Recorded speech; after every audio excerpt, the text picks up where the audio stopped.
Hey guys, this is Devin here with Hillbilly Networks, and today I wanted to talk to you about core size mismatch.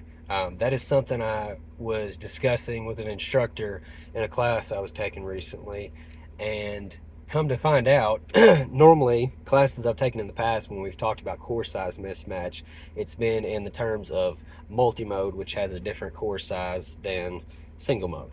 But actually, in this class, we were discussing the case where you have two single mode fibers, two cables from the same manufacturer, manufactured around the same time frame, and the core size is different.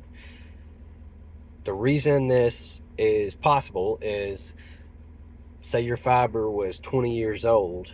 Back then, when they manufactured those cables, if you bought them, say, when I say the same time frame, if you bought them within the same couple of years, there might have actually been a variation in the core size. One of them might have been, say, uh, more round, whereas the other one had kind of an oval shape to it. That's an exaggerated example, probably, but basically, that's what the issue is. You have two cables, same company, same manufacturer, around the same time frame, same couple of years, but those two different orders you placed for fiber, there was a slight variation in the core size.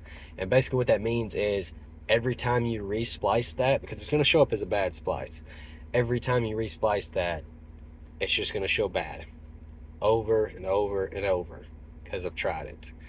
It actually gets worse in the cases where I've tried it. The loss gets worse and worse. There's nothing you can do to fix that if that's the issue. So if you see that happening and you've tried different splicers, you've tried trimming back the fiber on both sides, thinking maybe there's a defect in that section of it, and no matter what you do, you still have bad splices. Specifically, if you shoot it one way and you show a loss, and you shoot it the other way and you have a gainer, meaning it looks like the OTDR thinks you're actually gaining light at that splice point, then that's an indication that it's a core size mismatch. The only fix for that is to replace the entire section of cable that has the variation in it. Unfortunately, there's no other way to fix that. But the good news about that is it means it's not your fault. It's not your splicer, then there's nothing you can do about it. Especially if you're a third party or a contractor working for somebody and they're trying to say, hey, you know, you're not splicing this right.